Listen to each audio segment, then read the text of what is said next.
All right, we are live. Welcome everyone to another edition of Deconversion Stories. And today I'm talking with Mr. Derek Lambert, who's the host of the Myth Vision podcast. You've probably seen some of his stuff on YouTube, which I have a link to below. I also have a link to his Facebook page where you can join the conversation if you like. And you can also stalk him on Twitter because I have a link to that there as well. Derek does a lot of really cool videos. He has a lot. With the ones that I really like is the ones you have with was it Price, Robert M. Price, talking about mythicism and stuff like that. So, which is really cool. So if you're into that sort of thing, definitely check out Derek's channel.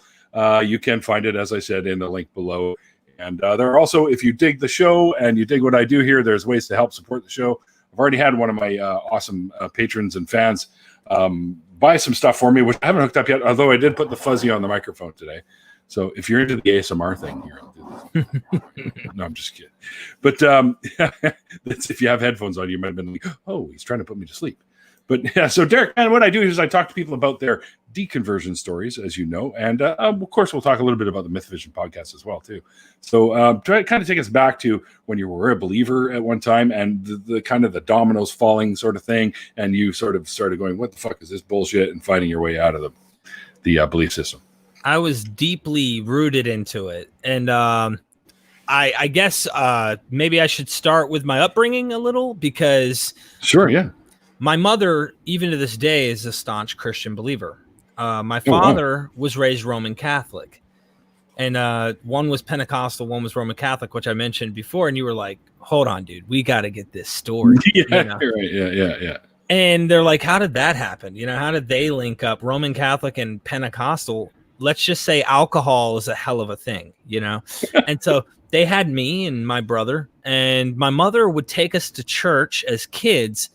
We didn't know anything really, maybe from us, like unknowingly learning about Jesus through the air, so to speak. But we went to church and it was so boring. I mean, it was the most boring thing. Like, I did not like it.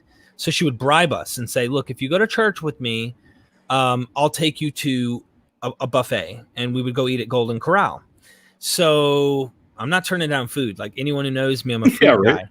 I went and I'd lay on her lap and fall asleep and I'd listen. So I never really had like a serious upbringing to a point where I was diehard Christian, but my father's an alcoholic. And so there's a lot of psychological trauma that happened in my life, being he's also a Green Beret in the Special Forces who retired. So he's like a badass, on top of the fact that he was very hard on us when he would drink. So there's a lot of abuse there, verbally, mainly. Not saying there haven't been some physical altercation, but it plays a part because I was broken. I felt like, I don't know, I felt like I needed a comfort. I needed a friend. Like a kid has an invisible friend, and it helps him not feel alone. And I think Christianity around 8th grade, 7th, maybe it was 6th grade. I was at a Christian school. My mom put me in private school.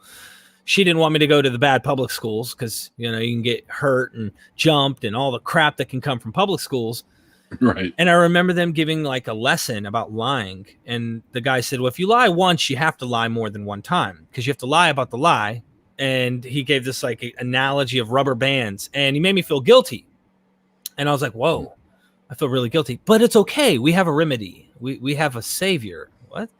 You know, Jesus can forgive you of these things. And I felt like, you know, look, I'm guilty of some of this stuff. The debt needs to be paid. I'll give my heart to him. Real simple. And I felt like a warm emotional sensation. The best I could describe it is like a warm comfort, if you will. They like to call it the comfort of the Holy Spirit. And I was saved, right? Let's just put it this way. I've been saved so many damn times, Neil. It's not even funny, bro. I used to run up to, skipping ahead a little. I'm a Christian. I'm one of those wacko Christians, right? That takes his Bible to school in high school when you're supposed to be tagging girls and having fun, going to bonfires and drinking and smoking and doing the whole nine. Sure. I'm the guy who's carrying his Bible to lunch at school, reading the King James Bible. And all these other kids are talking about video games and everything else. And they're like, why are you reading your Bible? I was serious about it. And I remember going to this little Christian thing that was at our public school. And I asked the guy to pray for me every day, because I had a masturbation issue. Oh, like, I hope you don't mind me being like very blunt. No. I'm actually right now doing it. So it's okay. Okay, good. I want to make sure. Cool. I don't know what my limits are here, but we're guys. It's natural, right? So I didn't think it was. I thought it was a bad thing. They teach it's bad, like it's only meant for the woman you fall in love with, and that's lust and lust of the eye and the heart. And if you look upon a woman, the whole nine. So I'd go to him every day and I'd go, dude, you prayed for me yesterday, but I slipped up again yesterday. Pray for me again. And they'd lay their hands on me, and these guys spoke in tongues, and the guy, you could tell after a while, like after about 260 days of school every day, coming up almost every other day. And, I did it yesterday, but I'm ashamed to come up today to tell him that I messed up so he could pray for me again. I'll just come tomorrow and tell him, and I just try to be an honest person because I felt like I was going to be honest. I'm still honest to this day. Like on a whole nother level, I think it's important to be an honest person for me. There are white lies I think are good, but just period. And this guy started getting tired of me. Like tired of having to pray for me for doing the same thing. Like, are you really a Christian at this point? And I couldn't understand why my lifestyle didn't line up completely with the worldview that I claim to have. Right. I took the Bible more seriously. I continued to go to different versions of Christianity, different non-denominational and what was Calvary Chapel, these type of Baptist type churches. And the pastors, I could tell, weren't aware of the text as much as I was. Like I was just an avid Bible student. Oh shit, and you were reading it at lunch for crying out loud. Dude, I read the whole book in 11th grade from Genesis to Revelation in the King James Version. And it was one of my favorites, and we were King James onlyist at the cult church that I was at, by the way. So there's levels to this, man. I spoke in tongues. We would prophesy, lay hands on the whole nine, bro. And you better stick to the King James because that's the inerrant, infallible word of God in English because Jesus spoke it. No, they didn't say that. I'm just joking. So I ended up taking a serious approach to pastor. Said, hey man, how do I learn more about this book? I want to know more about God's word, and I'm in love with God. I want to know more. He said, why don't you go to this Christian college down the street? You can learn a lot there, get a degree, and you could become a pastor like me one day. And I was like, that's a great idea because it's a passion of mine. I would love to sit behind the pulpit and be someone who's I guess you'd say, professional with this book. And as I went to college, my denominational stances and theology changed. And it was like it changed so often that I didn't know how I could be a pastor because I kept being honest with the change. Like I didn't find a comfort and say, look, if this isn't completely the truth, I'm going to just stay where I'm at. I think this is the truth, and I'm going to do everything I can to argue that what I'm at and where I'm at is the truth. So I'll just become a pastor as a Presbyterian, a Reformed Presbyterian in the PCA. And that's where I was for a couple of years. I was a member. Of course, I got excommunicated, and those churches are no joke. They really excommunicate you. There are legal documents they send you. You come before a group of 5 men that are judges, and they pretty much make sure that you are being removed from the church. It's one of those serious. Not like your church, you go and you sing and praise, and you might become a member. It's more than that. Right. And I got excommunicated for coming to a fringe position on eschatology. And for those who don't know what that is the study of end times, the study of last days. I felt like the runt because I believed that the Bible, the New Testament, taught that Jesus said he would come back in the lifetime of some of his disciples. Right. He said this generation. He promised he was going to do it, according to the text.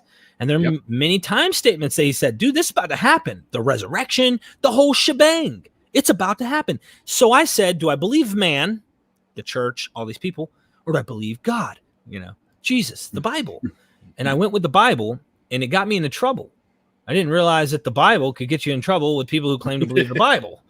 Yeah. The Bible's what deconverted me ultimately. So I found that time I've heard that. Huh? It's not the first time I've heard that. Exactly. Do you want to chime in or? Oh, no. Carry on. Okay. Actually, keep talking. I just realized I left my beer on the counter just outside my door. You got to have that, man. How could you do that? I don't know, man. Alcohol abuse, I guess. You're omniscient, dude. No, I'm just kidding. Yeah, no. You want me to continue? I can continue. Oh, yeah, I can. These are Bluetooth, so I can still hear you. Oh, okay. All right. He's not here. Let's talk crap about him, guys.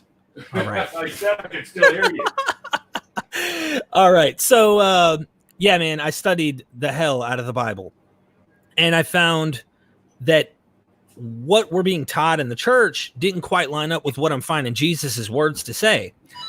And I tried to rationalize it, and I tested a lot of these things, and I felt like at the end of the day, I needed to believe what Jesus said. But that put me at odds with the entire 2 millennia of the church doctrines. They said that, they're waiting for a final physical, bodily, universal, if you will, corporate resurrection. We're all going to rise from the dead physically.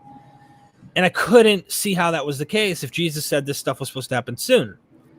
Now, I'm a fundamentalist, which I have a whole different grasp on this now as a critical thinker, but it was either this or that.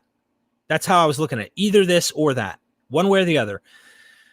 And the pastor and them excommunicated me, so I started to venture off into my own research. Right. Am I glitching out on you? Nope. Okay.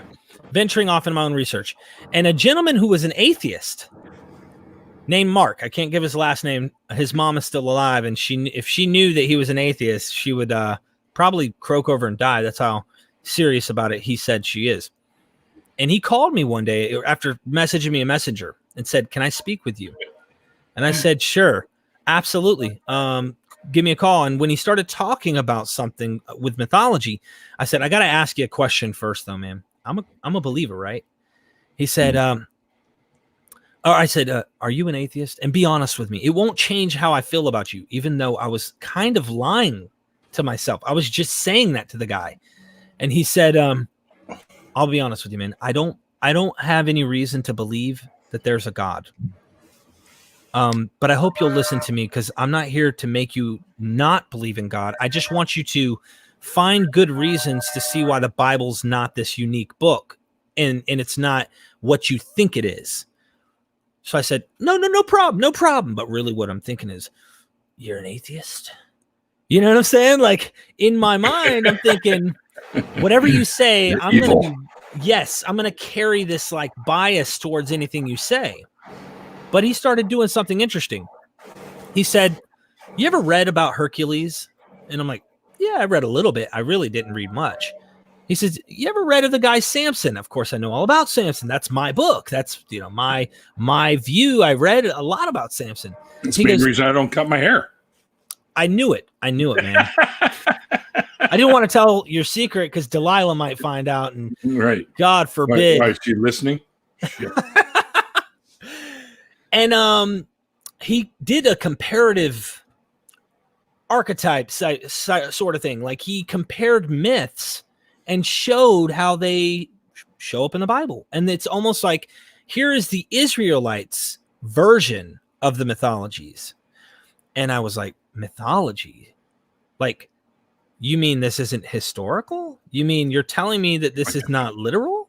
And I had to rationalize, like, mine's true, but all these other ones that look very much like it, not identical, but in very similar ways in different cultures, have a very similar theme. Yeah. You're telling me mine's is true and theirs is wrong. And I had to wrestle with that question. That question, I believe, is what softly deconverted me. I didn't have this overnight boom, blow up, my brain exploded and the world was ending because of atheism. Most of the time, people don't have that. Most of the time, it's a bit of a process. It took me a process. It was definitely a while. I'm still probably deconverting to this day, in my thinking and in the way I approach life, and just because, you do it for your whole life as a child, and you don't really know how to live life apart from that. So you're trying to learn a new life. And so comparative religion is what I think started to make me say, okay, this is where I went. You're gonna totally see where I went with this. Okay, the God of the Bible is the one true God, and Jesus is his son, and he's the way, the truth, and life. No one can come to God the Father except through the Son. That's exclusivism, and it clearly is. But, that worked in the time in which this was written, kind of like how Baha'i faith says, there were prophets throughout time, and God chose certain select messiahs throughout human history from different religious cultures. That's why you see similarities between them. So technically, I started to broaden my view of God and say, God's bigger than the God of the Bible. God is bigger. That's just a piece of the picture of God. And so I said, God's everywhere, everything, God's energy. I had all these explanations to make sure I still had the term God in my pocket. You see, and And it's like, let me make sure I keep God somehow in the picture. I couldn't let that go. And I think what started happening for me, Neil, and this started happening when I investigated natural phenomena, how humans think and the science behind stuff, and realizing there are natural explanations for a lot of these things. And I started to consider that maybe the ancient books that I'm reading are just somewhat science to the ancient mind in many ways. I mean, a lot of it might be astrology, that the way they understood things. It's obvious. Astrology isn't science. No, that's my point. I'm saying in the ancient world, that's how they would rationalize. The oral thinking people, for example, when you look at the spring, out in the spring, we see what happens. Green, all the trees come back to life. Flowers come out. Yeah. Yeah, the birds and the bees, if you know what I mean. All that in nature's happening. The ancients didn't look at that and go, well, by the way, in case you were wondering, our spherical Earth is beginning to go into another phase we call season, and this is all due to, and they get into the science. No, they looked at stars and said, okay, that star Venus has the power of life. And because at this time every year it shows up, that's why everything turns green. So that god called Venus is what's making everything come back to life. Now, that is what we would call superstition today. But in the ancient world, that's their science. That's the way their mind was working, I think. And it evolves over time. Sure it does. Yeah. So evolution played a huge part into me becoming an atheist, me starting to realize, evolution itself is true. I was a young earth creationist. I didn't buy that. You kidding me? I was listening to Kent Hovind, bro. Oh, good Lord. Yeah. I was buying into that, and so did my very conservative Presbyterian type folks. They were into that kind of stuff. Mm-hmm. So I'll pause with that and let you jive in, man. Well, I was just going to mention a couple of things.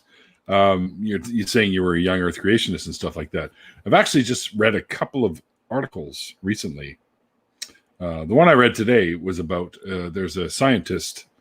Well, actually, he's more like a physicist, astrophysicist, who says that they now have evidence. They can observe these. I guess there are some weird fluctuations that happen, but they can observe now that there was something before this universe, before the Big Bang, and they've now been able to observe that there was probably another universe before this one.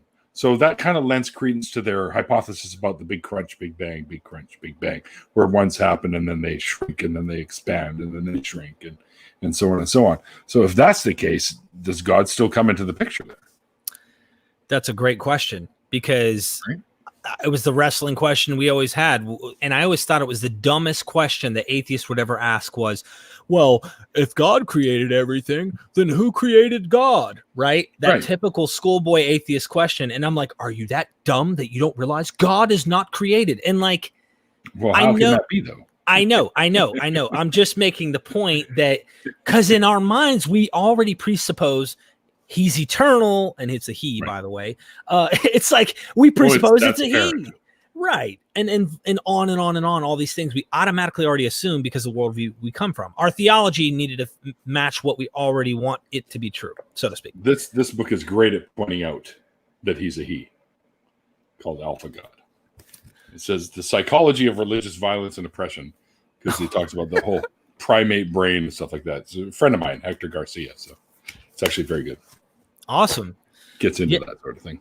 I'm definitely on that now. I personally believe the universe is eternal, whatever the hell that even means. I mean, you know what I mean? I honestly don't see, there might be beginnings to certain phases that we, like you say, crunch, contract, crunch, expand, etc. Bang, crunch, bang. Right. Yeah, bang is the wrong word, but that's just what they gave it.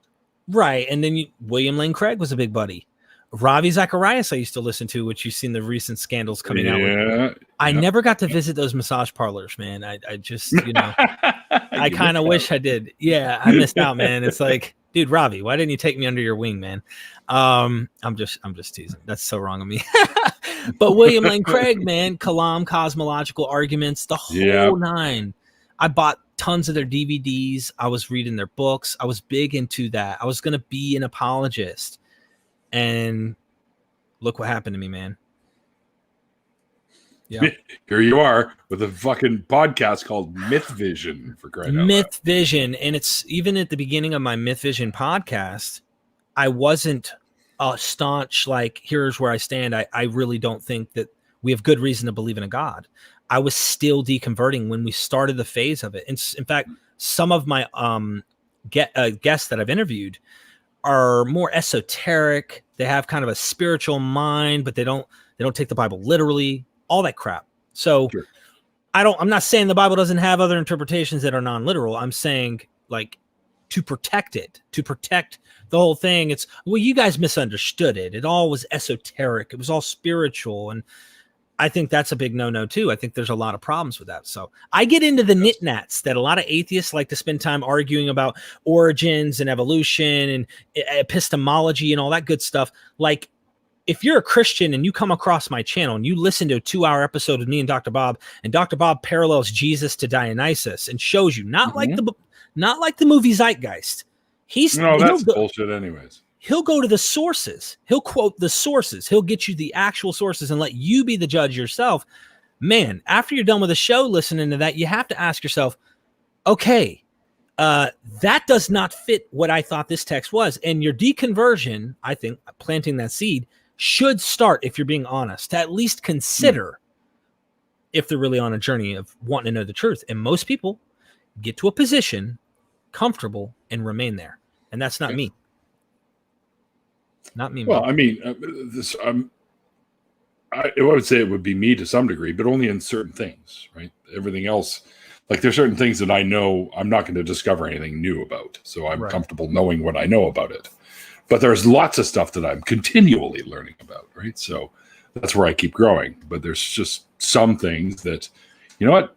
We've got all we've got on this, so we really are okay with the knowledge that we have. I have to say that when I'm really wondering the truth about something, I go ask the wife, bro. She's right about everything. And that's the best thing you can do, right? She's in the room, isn't she? Hey, babe. No, I'm just kidding. Oh, goodness. Okay, yeah, look at all these comments, man. I didn't even notice all these comments over here. But oh, yeah, there's lots of them there. That's awesome. That's awesome, brother. Yeah. So, yeah, anyway, I'm with you that I found out that I think there's better explanations for a lot of things, and we can have some serious things we can come to conclusions on. Sure. One of those things I think we should really be open to, and Christians usually are not, and I'm not talking liberal, is evolution, is these ideas that we are told not to consider. I love bringing up just a small picture. My wife's sister, my brother-in-law's sister, he's next to me right now. She's a Christian. She does not believe in evolution at all, or didn't. Wow. She's kind of wondering, you know. All I do is I pull up that there's an ape image on Google that shows the hand of an ape that has pigmentation issues, where you could see the hand looks like it's got kind of a white pigmentation, and the hand of the ape next to a human hand, and they're so you almost look at one and go, "Those are two men. Those are two hands of men." And she's like, "Get out of here! That's an ape's hand." I said, "Yeah." Now, go to Kent Hovind, he'll go, "That's because they're all created in similar types, and they're all anything to get away from the real truth." No, can't. Right. Oh, yeah. And so I show her the little things to make her think, oh, wow. So, yeah, those are big questions to swallow for fundamentalists. They're not even willing. They automatically start with evolution's a lie, and it's conspiracy theory, you know?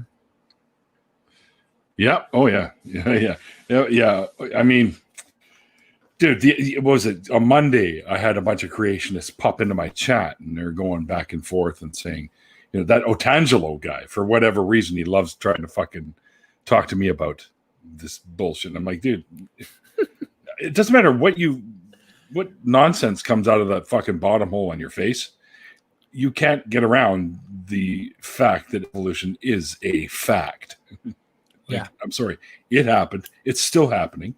Mm-hmm. I'm like, Otangelo, you're evolving right fucking now, pal. So, you know, like, I mean, yeah, we know it's real, and we know it's true. We know, you know, almost all the mechanisms. We're still working on a bunch of stuff. Yeah, I think in religion I'm beginning to realize more and more. I think in the phase I'm at right now, I've got good friends Tim Mills and others that recently deconverted and talk about the dangers of Christianity. You know, I have a soft spot for a lot of my friends that are Christians. And I love them, you know, like I really love them, and I don't judge them for their faith. Like I don't come and attack them. You don't have to. You can judge their faith without judging them personally. Right. I just, you know, I want to love them and let them know, look, dude, but if they ask any questions about it, I'd love to share this with them. Like, yeah, so are you willing to listen a little bit? And some of them are, and some of them are coming. But Tim's saying how dangerous it is. He thinks it's child abuse to raise your child believing in these things and giving them this information because it could be harmful. Now, that's an extreme position for most, right, to say it's child abuse.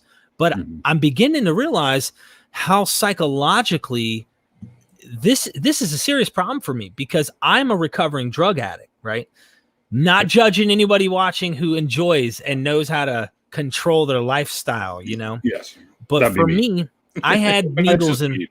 Oh, dude, the devil's lettuce. I'm just kidding. Yeah. I had needles in my arms, man.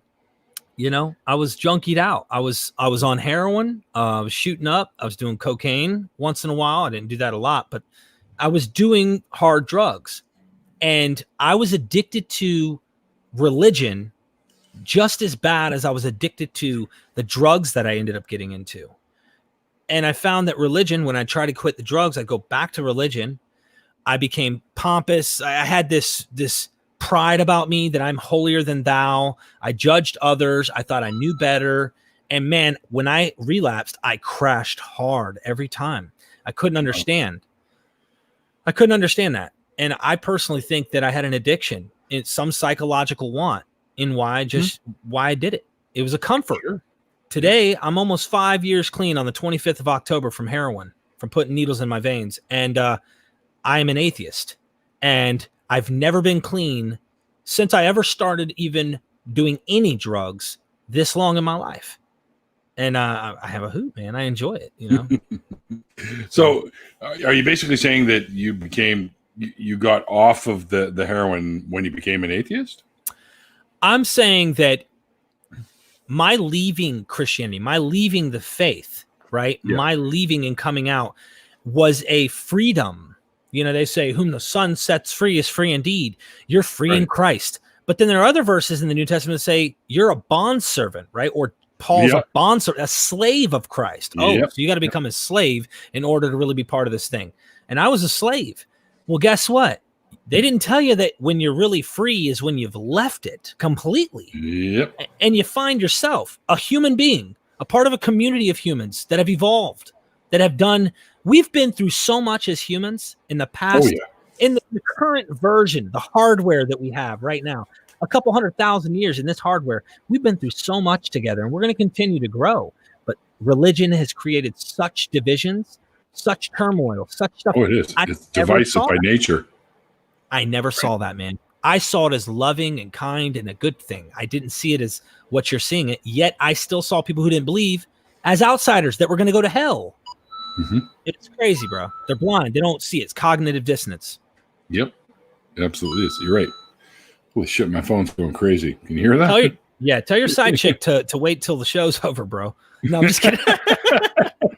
I'm just kidding, bro. I know you're happily married. Wouldn't no, I'm not married. I thought you were. No. I was going to say, wouldn't I have to have a chick in order to have a side chick? That's true. I forgot you are a pimp. My bad. No, I'm just playing. That's what I am. I'm a pimp. No, I'm not. I'm just honestly, I have no time to be in a relationship. I don't blame you. You're a wise man. All the fucking, because I'll be doing this show, and actually, at the end of the show, I'll let everybody know. Okay.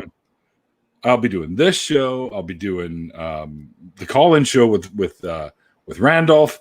I'll be doing other shows. I'm going to be probably doing a show with Dick Dawson, bitching about shit in BC and stuff like that, and which is where we both live.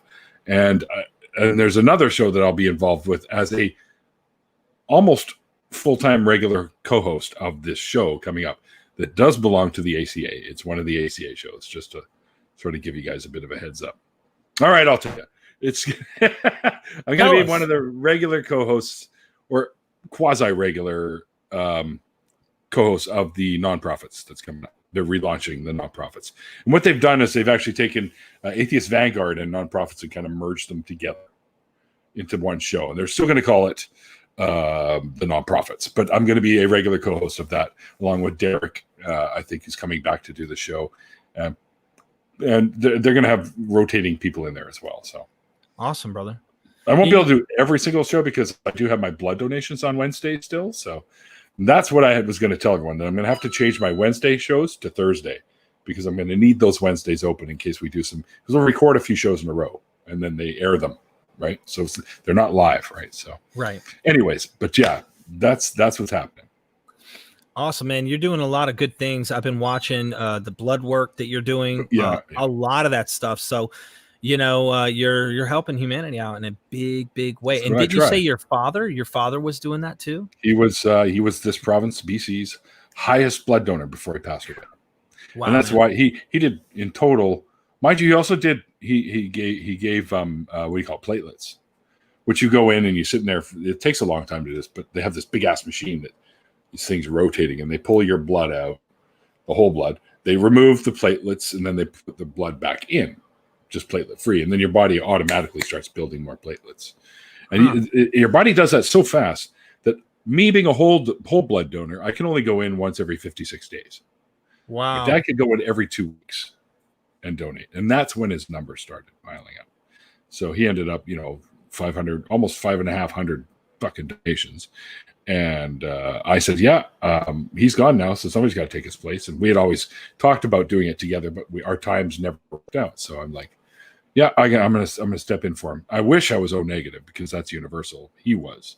I'm O positive, so I'm good for half the population, anyways. But So and it's funny because I go in there now, and I've been doing this for so long, and I've been on the news a couple of times doing this, and because I broke my initial pledge by 1,240%, and I got on the news for that, and all this stuff. Yeah, so every time I go in there, it's kind of like Norm going into Cheers. I walk around the corner where all the nurses are. They go, Neil, and Randolph, my buddy, who comes with me now, he could vouch for that. It's Dude, funny. Keep it up, man. Don't stop. Well, I'm not stopping.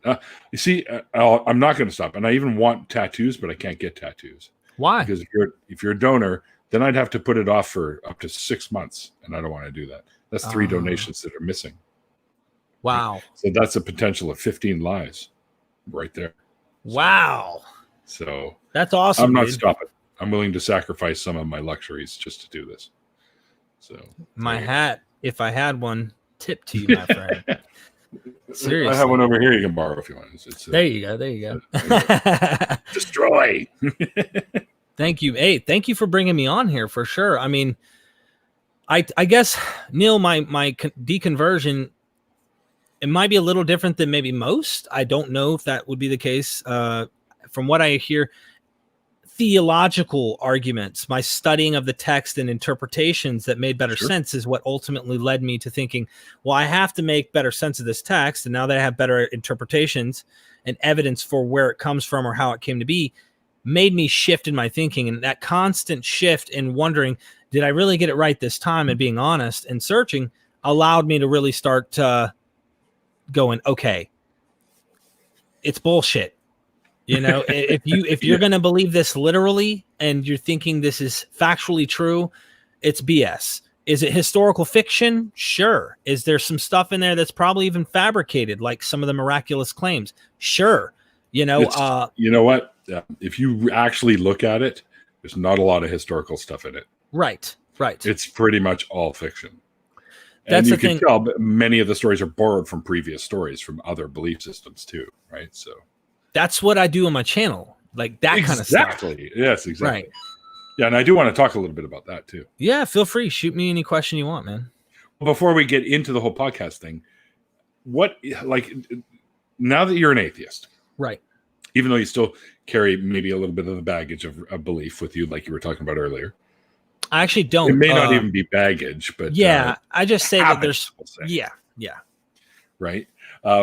What about family and friends that are in this belief system still? Do you have issues there, or do you get along with them, or no? I don't have any issues.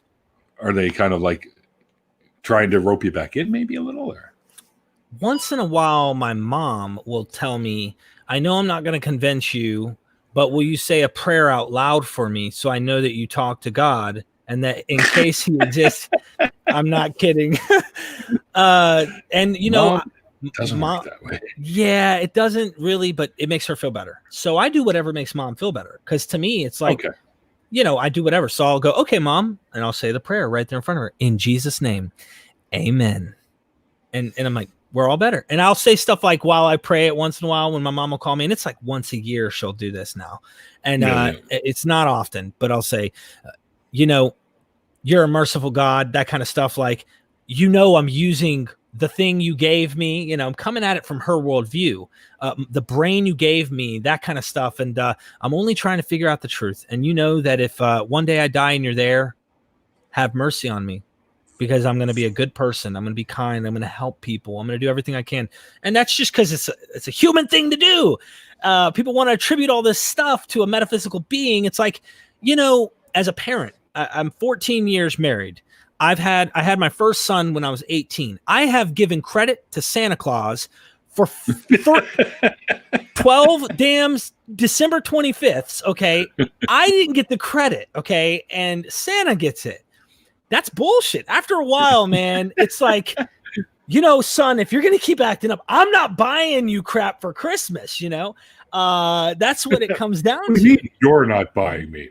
This is Santa for you. Wake up, it's me, you know, like I say that to say, like, after a while, you know, you kind of wake up and you've been duped, you've been kind of tricked. And I don't know where I was going with that, Neil. I don't even know. I don't even know, brother. I know. You can think about it now. It's like turkey dinner and Christmas trees and opening gifts and having family around. I know it's kind of I think that we don't give humans enough credit for what humans do. I agree. And religion steals that from us. Mm-hmm.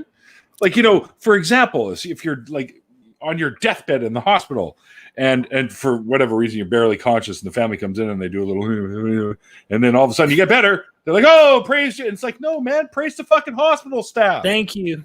Praise fucking the person that was in bed fighting for their life. Right. Praise those people. Don't praise some invisible douchebag nobody can demonstrate exists. And it's the same problem in the opposite way, where if good things happen, we got to give it to God. Like all the gifts. It's like Santa Claus. Like I said, all the good gifts. Why are you giving that to them when this person is the one who did it? And then if it's evil or bad things, as our morality is, it's the devil. The blame is on the evil one.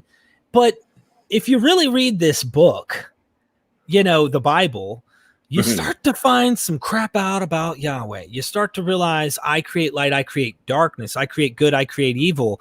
But then James in the New Testament wants to separate God from evil. And like they're trying to make God off the hook for all the crap that's gone wrong according to their mythological narrative. And Christians do the same thing today. Oh, the devil tempted me. I didn't mean to do that. Bullshit. It's like, come on, man. So I think I took responsibility in my addiction. I think what happened is I started to really look at myself and say, you need to own up for the wrongdoings, pay back what you owe, do to society. It made me have a firmer foundation than any invisible foundation, if there's even such a thing, can be, you know? That's that. I mean, it all ties together for me, Neil. My life is a web. Everything from my addiction to my theological stuff to my children and my life of what I do on a daily basis, it all ties in now and it all fits. The worldview did not fit for me in Christianity. It just didn't do it. It couldn't fit my worldview. It didn't make sense to reality for me. And that's why I kept searching. Good for you. And that search ultimately led you out of that belief system. Yes, sir.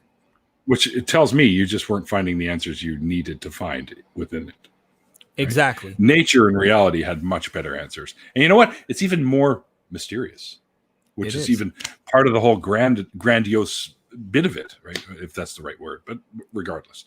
I mean, the universe and nature and everything, there's so much we need to learn about it. It's so awe-inspiring. You know, we know lots, but there's so much more and I have a feeling that we'll learn more and more about it as time goes on. And we are, because I read these fascinating stories about scientists have discovered this, scientists have discovered that, scientists have discovered this. I mean, to find out that they have now observed the fact that there was something before this universe.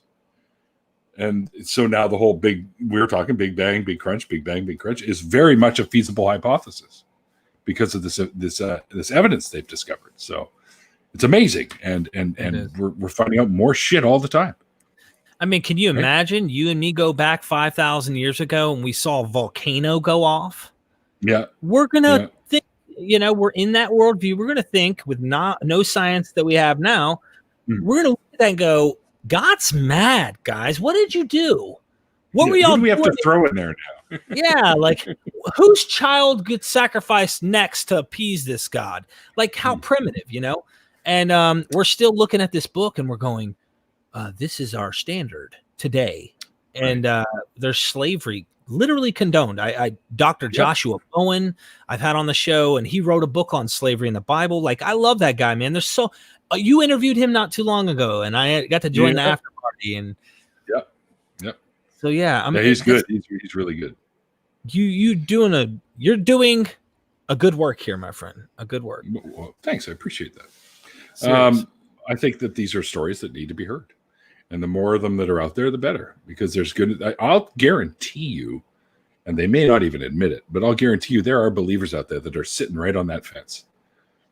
Because of the internet is bad and good. I mean, look, it's giving bullshit information to the people that thrive on that, but it's giving good information to the people that thrive on that, like the right information, if you know how to look for it. And a lot of these folks are finding out information that is distressing them. And even if they stumble on some of my stories and they hear some of the stories of people that found their way out of these belief systems, realizing that what they were believing wasn't quite as true as they thought it was. And they might be having questions too. And I'm hoping that those kind of people stumble on these videos so they can sit back and go, okay, not only am I having issues belief-wise, these people did, they found their way out. And there's a whole community of seemingly really cool and nice people out there. So it's like a combo punch, that kind of thing. Yeah. So that's what I hope to do. I'm not trying to deconvert people intentionally, but I'm hoping that some of these stories help with that process if they're already in a position where it will help with that process. Yeah. Well, I'll close on this part because I know you want to get into myth vision. Yeah. Let's talk about that. Yeah, real quick. Cool. Yeah. I want to say one thing prior to us talking about that briefly, and before we close out here, because this is at my heart. I've given you a little bit of my life, being a recovering addict from serious heavy drug use. My patience is pretty strong to deal with drug addicts who are chemically all over the place. They want to get clean, but they don't. They're schizophrenic, so to speak, in that state of mind. Manner of speaking, sure, yeah. Yeah, and some of them really have mental health issues, and I have to work with them to help them and coach them and try to encourage them. Look, life's not over. You're still breathing. It's time to get help. Go get help. Try and get help. Well, with this is my angle. All of these atheists, everybody plays a part. You got the badasses who come out and they're hard on people. Richard Dawkins, Aaron Ra, they're like, dude, just shut up. It's stupid, and that helps convert many people. It does. And then there are some people, it strengthens their faith when you hit them that hard. And I'm just pointing out a fact because everybody's a little different here psychologically and personality wise. Some people run into their faith even harder when they're challenged like that and confronted with something that's more of an aggressive approach. And someone like me, who might be patient in my approach, will sit there and softly say, I'll listen to you. I'm not going to judge you. Talk to me. As long as you allow me to talk to you and you can hear where I'm coming from and I can hear where you're coming from. And then when we're done, we can hug, say, I love you as another fellow human being, and walk our own way. I used to have Mormons coming to my house. 2 Mormon missionaries used to hang out with me at my house. They loved me. Their religion is crazy, but I loved them. You know what I mean? Yeah. And I did. Sure. Again, it's the people, not the belief, right? I capitalize on that saying, love them, that whole Jesus thing with love. Bro, yeah. I make Christians look like they need to step their game up when it comes to loving people on these topics. You know what I'm saying? Most of them do. They could use it. They could use it. So that's my goal, man, is to be patient with people as much as possible. I have my moments where I'm like, all right, enough of the bullshit. But sure, at the end of the day, man, I honestly see religion, when I was in it, cognitive dissonance. I did not know how to think the way we think now. I couldn't help myself. I was trapped in a mindset that you can't just, oh, well, look at it this way and flip the switch. This is a worldview. There's a bunch of blocking in my mind keeping me from seeing what we're discussing on this show right now. How do I get from there to here? And so I try to bridge that gap in a different way than someone like Arn Ra or other people that I love to death, that I watch all the time. But I do it Arn's good people, man. Yes, really he is. Good. He's not as mean as you would think. He looks like he would be hard. No. He's a really nice guy when you get to know him, but he doesn't take bullshit either. So, that's right. You know. Oh, you got to hang out with Arn? Well, we've hung out on Skype many times, and I've recorded a few episodes with him, and so I haven't met him in person yet, but I'm sure the day will come. When you do, he won't let you not have a beer in your hand, just to give you a heads up. He's gonna have to force that, because honestly, I can't, man. I'll drink him. You'll be shocked. Yeah, I'm just. He'll understand. He won't actually. If you say no, he won't. He won't force you. Yeah. He's not that guy. But he knows I like to drink, so when I was around him, it's like, hey, where's your beer? And he's like giving me a beer. It's like, oh, okay. You know, I used to drink heavily, man. And when I had gotten sober one time, I went to church. The church I went to had real wine for the communion. Mm-hmm. And I took a sip of this damn Jesus juice, man. And I'm going to tell you what, I had warm fuzzies going down my esophagus. And the sensation of that little bit of wine, I said, well, damn it, Jesus drinks wine. And I went home and bought me a bottle of wine, bro. And I started drinking heavily again. Oh, boy. So, yeah, like I just... Don't let him near your water supply. That's all I can tell you. Yeah, I'm gonna keep Dionysus away from my water supply. Let's put it that way. Let's be honest. Dionysus was fucking way better at that trick than Jesus ever was. He was. He turned fountains of shit into wine. So hell yeah. But yeah, man, I'm ready for the talk on Myth Vision if you want. Yeah, let's do this. First of all, what made you decide to do that? Was it because of how you came out of your belief? You're going to laugh. We were called the Water Boys initially, okay? Mm-hmm. Okay. And I literally was going to take skits from the movie Waterboy with Adam Sandler and like do some funny intro where my mama said that, you know, and do something like that and be funny with it. But the Water Boys was so generic and vague that it didn't say what the show is about. I kind of wanted the title of the show to represent what we are discussing here. Right. So it initially started with going along the vein of, like I said earlier, where, oh no, there's a better explanation and it's esoteric. It's a spiritual interpretation of all these texts. So I was still trying to hold on to something to protect the Bible, so to speak, while I was getting on Myth Vision.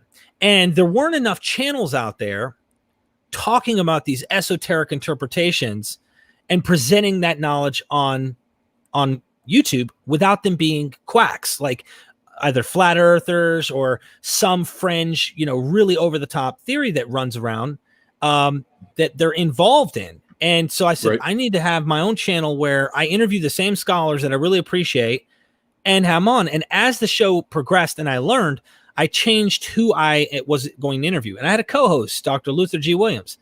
He doesn't mind me saying this. He doesn't mind me saying this. He, in some sense, still believes in something. Now, he's not fundamentalist in any way. He still, in some sense, believes. I interviewed him the other day on a certain topic. But in what sense does he still believe? That's a great question. More in a spiritual sense of things. And I know that's so horrible for me to say because that means nothing. That doesn't make any sense. But what I mean is he's not fundamentalist. He doesn't believe it has to be literal in any way. He goes so far as Jesus may not have existed. But he does believe there's like power in like in words with vibrations and into the like into strange stuff like that. Yeah, he's not on the show anymore. I mean, like that. But if you ever wanted a co-host, he's more than welcome. You wouldn't know this. I'm just freely expressing for him. And he saw my criticisms and my skepticisms grow. And he started seeing how I was beginning to call him on the phone when we weren't on the show. And I'm saying, Luther, this sounds like bullshit, you know? And he's going, well, let's try to make sense of it. And I was trying, and we had different positions on things, and he concludes a lot of what I do. So I have a lot of I appreciate him in a lot of ways, because me and him both started in a very believing stance, and he still believes in something, but he is willing to accept the evidence where something leads, in terms of like this book's mythology. Jesus may not have existed in right now, dude. I'm gonna be honest with you on that question, because it's a major question on my show. I don't know, bro. There may have been, I don't know. And it all depends on how you're looking at stuff. So I have the Dr. Carriers, the Dr. Prices, I have the mythicists. I also am bringing on the other side. I want a fair presentation. I want both sides to really show everything they have. I always found in the camp of mythicism, it all boils down to what kind of evidence there is, right? So what you've got a book that talks about this fantastical being named Jesus, right? There's really nothing outside of the Bible that we can call conclusive that he existed, other than the Bible. Of course, you've got the Josephus. Yeah. You got the Josephus writings. But again, the original Josephus writings did not have that paragraph about Jesus. They did not. And that's where there's a huge argument that I'm currently investigating right now. I've been looking at Dr. Carrier's arguments and others on whether or not there was a different version, potentially, in the place of where that quote is, the Testimonium Flavinium. And if that whole passage was completely ex nihilo inserted, or if there was a negative Jesus quotation there that wasn't pro-Jesus, but may have been something. Which would make sense, because he was a Jew. Josephus was a Jew. He was not only a Jew, he was a Messianic Jew, right? A Messianic rabbi, technically. Well, he was waiting for the Messiah. He was so fringe, bro. He came out and said that Vespasian was the Messiah. He wrote this. Tacitus and Suetonius also said Vespasian was the Messiah. But that's because, dude, he got adopted. His last name, he's Josephus Flavius. The guy became a Flavian. So he's probably butt kissing the emperor. I don't think he had a gun to his head. That's just me. I think he was butt kissing. But I don't know. I can't read the dude's mind, and I need to read his material more. It's so boring, though, for me. Like, I can't. It's hard for me to sit and read the whole book, True enough. Yeah, I mean, I've had Carrier on this show too, talking to him about, of course, his deconversion, and a lot about the mythicism part, because that stuff does actually kind of fascinate me. So, which is why I like to pop. I'll always put one of your previous podcasts where you got Price going off about stuff, right? Because when I'm at work, I don't really have a lot of time to be involved with these sort of things, but I can sit and listen while I'm, playing around with my chemicals and stuff like that. And what are you doing at work? I end up with shit like sulfur burns all over my arm and shit because I'm an idiot. Well, it's not pure sulfur, the sulfuric acid, but it still can get you. Let me ask you something on this. Sure, Dr. Price material. What is your major? What do you like about his material the most? What fascinates you about him the most? Though I find him and Carrier to be somewhat similar. Just I think he's been doing it a lot longer than Carrier, so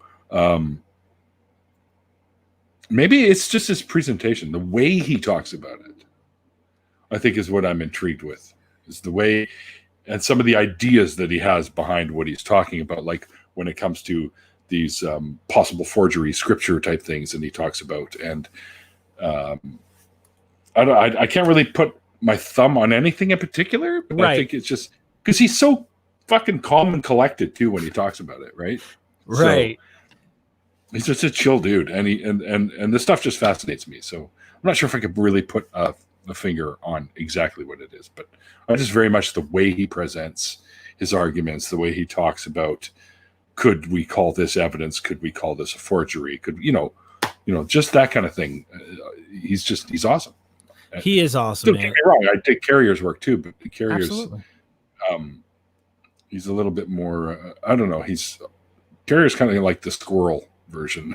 He's a little all over the place sometimes, right? For me, just to give my 2 cents, if I want to know a variety of things about that topic, I'll ask Dr. Price. And Dr. Price will give me 15 theories. And then at the end of the day, you're like, so what's the answer? And he's like, well, it could be one of these 5 things. But if I want to know what the answer is, like a clear cut, what Dr. Carrier will give you his answer to a question. So I think the difference between them is I can ask a simple question. Dr. Price can go on 15 minutes about it. And then at the end, you're like, so I have 3 options that make more sense in light of what Dr. Price says.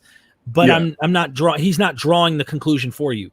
Dr. Carrier will say, well, and it can't be this, it can't be that, and here's why, and this, and here's why, and here, and this is the answer, and here's why. And so you're right. He's more direct. He's more direct, but Dr. Price is kind of poetic, and I see what you're saying. Like he's a character, he's funny, and he's got like a poetic sense. So I love both those guys, their material and what they do, and I'm expanding Myth Vision, man. The question started out, did Jesus exist? And man, I did a lot of episodes. We had good friends in the comment section here. Dragons in Genesis, Jason, folks. He's he's into that stuff too. Dragons was just on my show, actually. Huh? I just had Dragons on the other day. Did you? Yeah. Okay.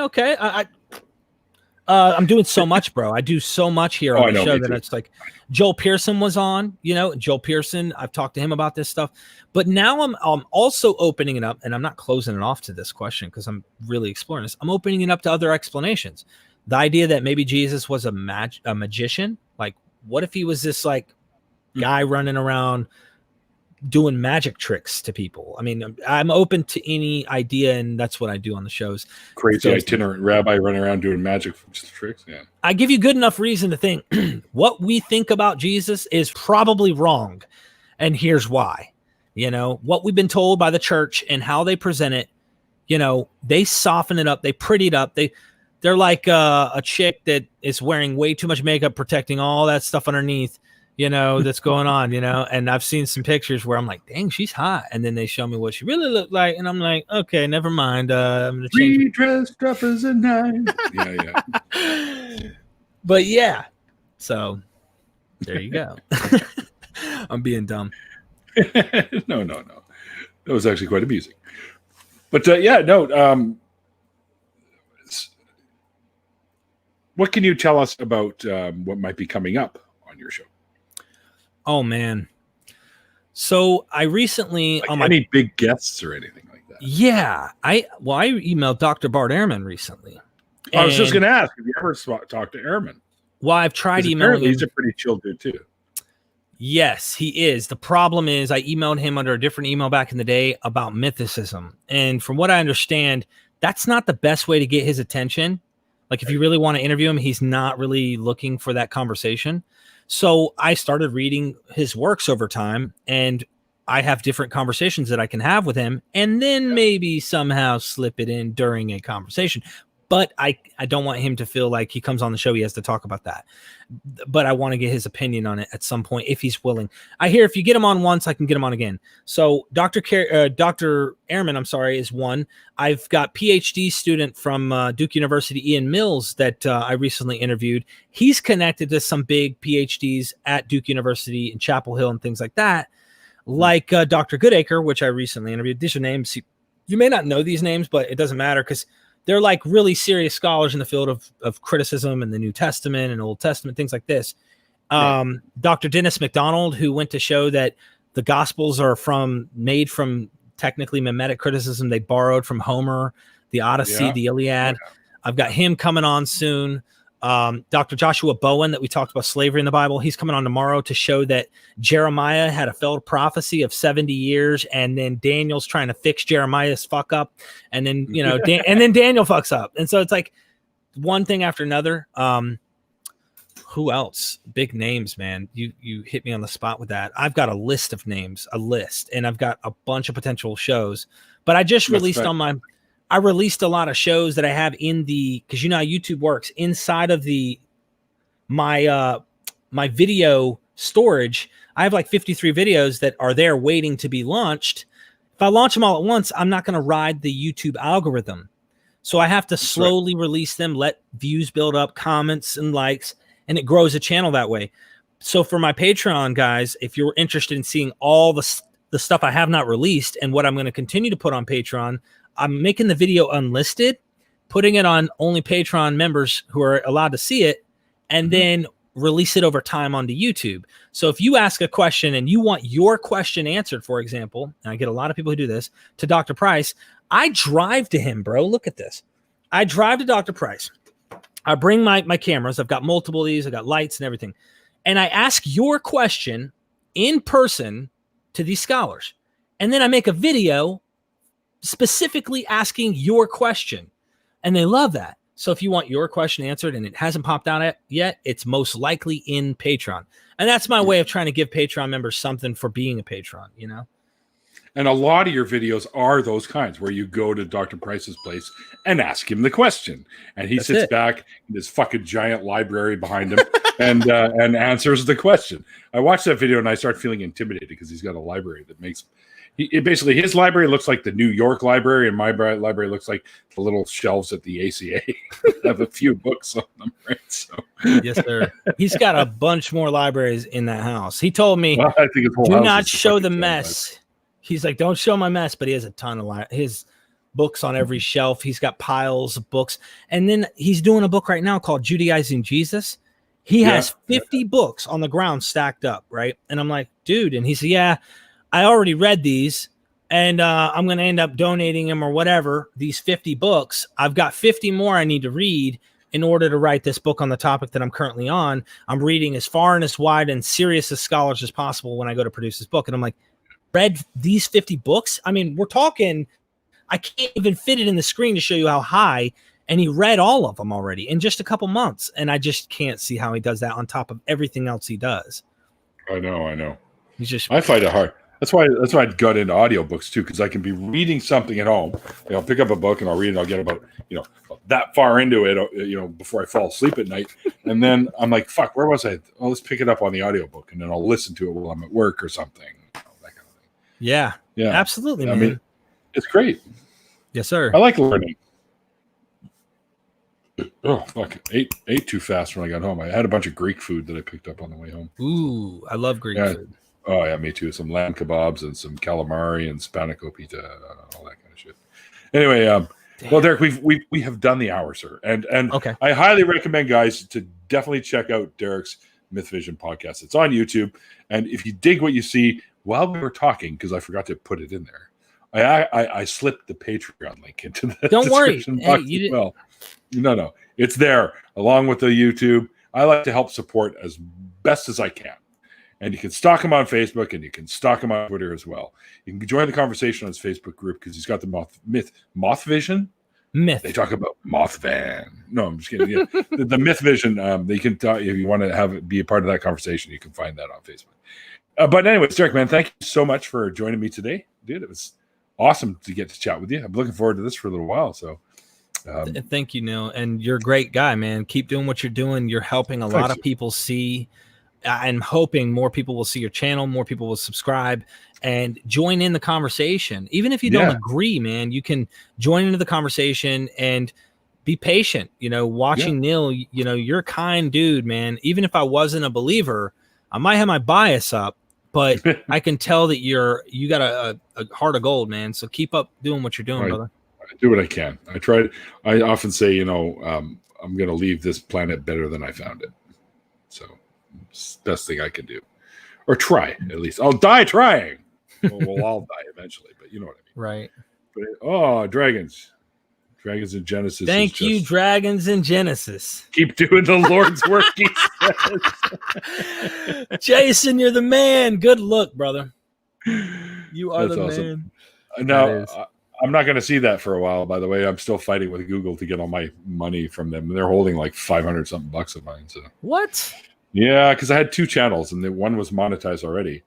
And now saying you have two AdSense accounts, and I'm like, no, I closed the other one. This one should be the only one. So now they're trying to put, how they put that money into your account to see if it goes in, and then they take it out, and then they can dump all your cash in there. But I haven't yet to see them. They said they're going to, and I have yet to see them dump money in my account. So it takes a while. Did they send you that access code or the code in the mail? I got that, but that didn't work though. So, Keep trying, man. Don't give up, dude. You deserve it. You should have links set up for other ways too to help you out. Okay, good. Patreon, PayPal me, and my Amazon wish list, which is getting smaller because people are actually buying me stuff off the wish list now, which is fantastic. That's awesome, bro. I still got to build a frame for this so I can use it properly, but I got a green screen. There you go. I got this fuzzy, and I got these are all from a friend of mine known as the Gentle Gorilla, and I got this new carrying case for the Yeti microphone.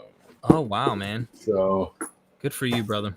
Yeah, man, it's starting to come together. Well, I needed that kind of shit, especially when I go to Faceless Forum because I'm a speaker there. Well, I will be next year. It was supposed to be this year, but it will be next year, hopefully. So now I have something to carry the mic in. I don't have to wrap it in fucking bubble package and stick it in my suitcase, right? So I actually messed a mic up like that. So yeah, totally. I understand.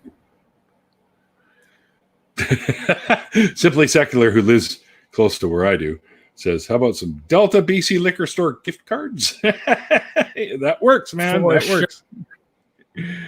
But anyways, Derek, you said you were able to jump into a little bit of the after party. So yeah, that's what we're going to do now. So if anyone would like to join Derek and myself in the after party, just send me a little DM through Twitter or Facebook if you're not on Twitter, because I'm on both of those. And you can find me as Neil Bernstein on Facebook or Neil604 Atheist on Twitter, as you know.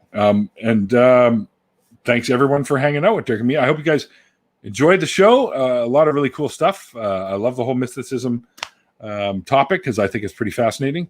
And with all this COVID shit going on right now, guys, remember to be well and be safe, and above all, be kind.